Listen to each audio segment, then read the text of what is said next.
Hey everybody, I'm going to do a lesson on section 6.5. So this is about complex numbers. Okay, so just as real numbers can be represented by points on a number line, you can actually graph a complex number on the coordinate plane, and it's called the complex plane. So there's some notes here. With this format, z equals a plus bi, and the point will be a comma b. And you can easily figure out what quadrant it's in by the signs. So one thing that makes these numbers easier to work with is the trig or polar form. Same thing with two names. So here's the formula: z equals r cos theta plus I sine theta. And these formulas detail how you would get to that answer. So the number r is called the modulus of z, and theta is called an argument of z. It's just some vocab.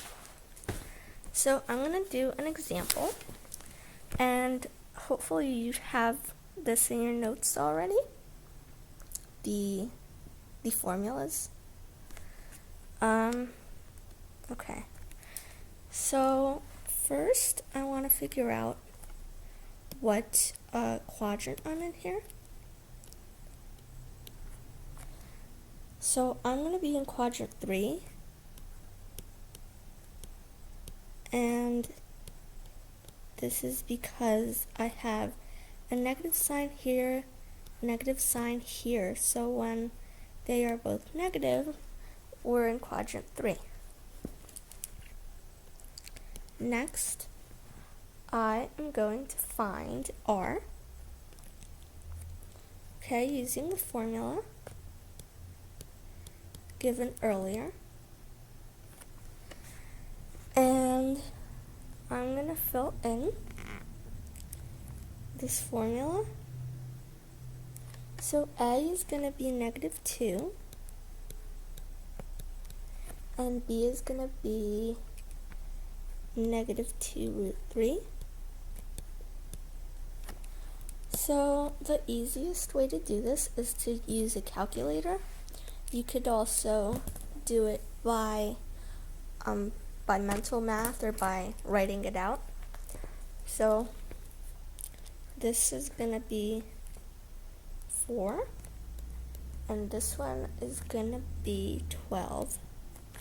So you add these and you get root 16, and root 16 is 4.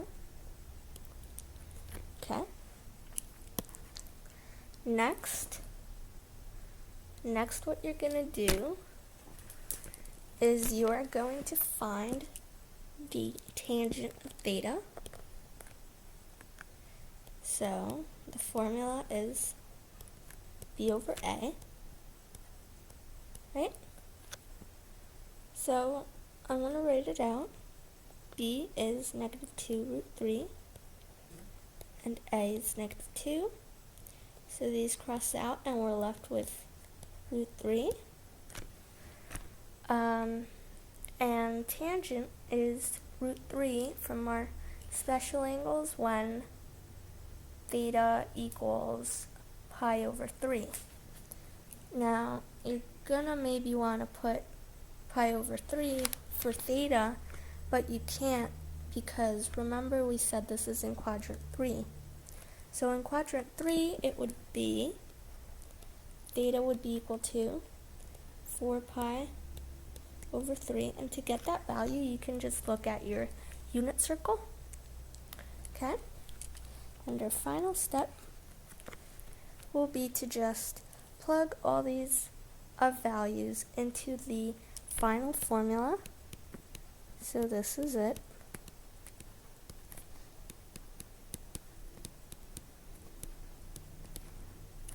And r we said was 4, and then cos 4 pi over 3 plus I sin 4 pi over 3, and that's it.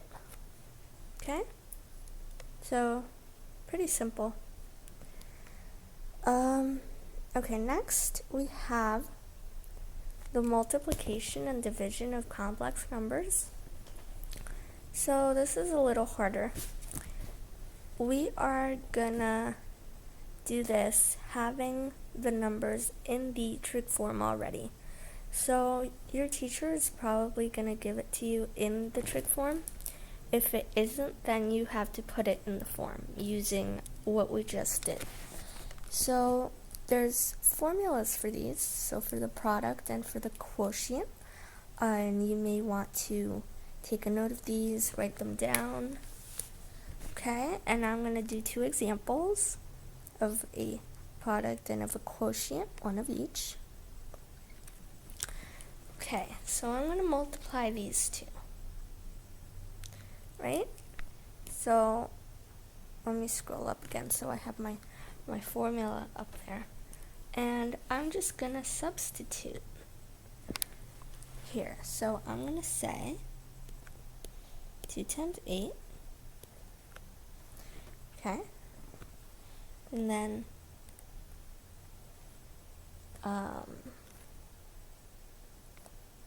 then cosine of 2 pi over 3 plus 11 pi over 6 plus I sin of 2 pi over 3 plus 11 pi over 6. Notice I'm just substituting into my formula with what I was given. Okay. Now I'm going to start working on this. So 2 times 8 is 16. And to do this, you're going to want to add the two fractions, 2/3 and 11 over 6. And then you're going to get a fraction and you're going to put the pi in there. So this should be cosine of 5 pi over 2. If you do it on your calculator, this, let me show you. If you do here, 2/3 plus 11 over 6, you get 2.5, which is 5/2, and then you just have to put the pi in there. Okay, plus I sin. So now we have the trig form of our product, but we still have to solve. This I'm going to note is in, so I can actually put quad 1.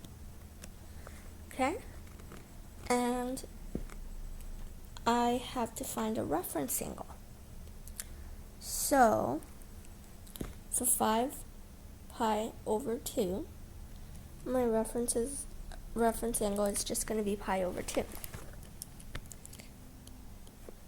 So if I know my special angles, the cosine of pi over 2 is 0, and the sine of pi over 2 is 1. So I'm just going to put I because it's not necessary to put one I. So this would become 16 times 0, which is 0, plus 16i. So we don't need that 0. It's just going to be 16i, and that is our answer. Okay. Now we're going to do a division problem. And this one I like because it has degrees. Before we were working in radians. Okay, so we can't really see our formula. If you have it in your notes, then that's great. So I'm not going to write it down. So if you need to go back to earlier in the video, that's perfectly fine. Okay. So I'm just substituting using what I was given.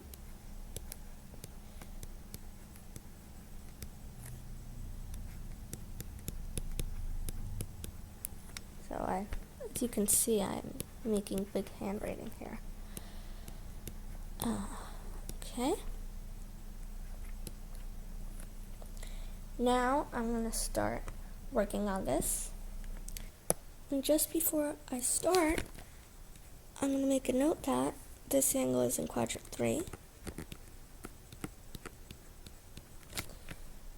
Okay, so the reference angle for 225 is going to be 45 degrees, or pi over 4, same thing. And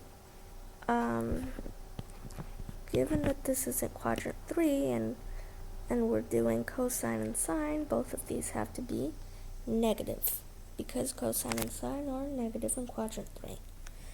So I'm going to start doing it, plugging in my values.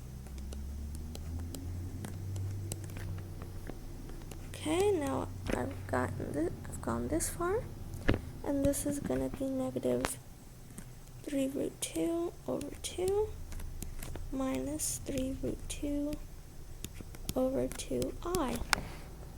That's it.